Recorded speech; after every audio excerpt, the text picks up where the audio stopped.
Hi, Will here, Managing Director of Agents Army, back again with my weekly videos about how to improve quality and improve service in your business. Hopefully you'll find this useful. Over the last 10 years we've carried out over 50,000 maintenance and cleaning jobs for London's landlords and letting agents, so I like to think we know a thing or two about doing the job properly.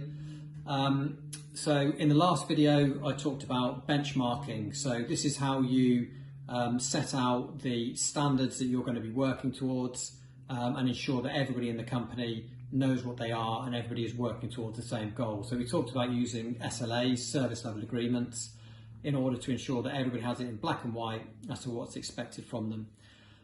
Today I'm going to be talking about keeping score or tracking the data. So the world we live in at the moment, we hear about data analysis all the time, and it's so crucially important. So all of the work that we do, so I've talked about it before, the observation visits, the spot checks, the benchmarking, we keep track of all of this data and we monitor it across time.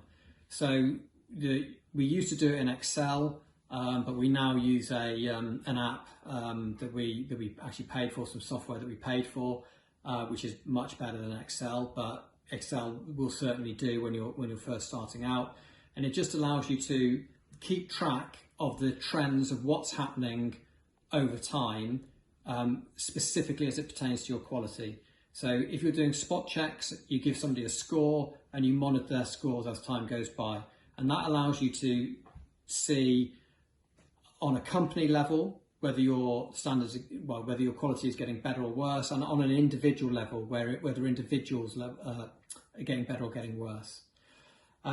So I can't recommend that enough. Using whatever you have available to you to monitor, manage, and analyse the data that you're getting. So just tracking whether your company is getting better or getting worse. So it's one thing going and checking somebody on site to see how they do, but if you can give them a score and you can check every time you go and see them, you can check whether that score is getting better or worse, then that really takes you to the next level. You're able to analyse those trends to see whether you're getting to the standards that you want, and really work out whether people are on a downward trend or on an upward trend, and that's the key.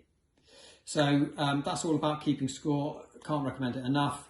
In my next video, I'm going to talk about what we do with that data once we've got it. So we've tracked it, we know whether we're getting better or whether we're getting worse. In the next video, what do we actually do when we've got that information?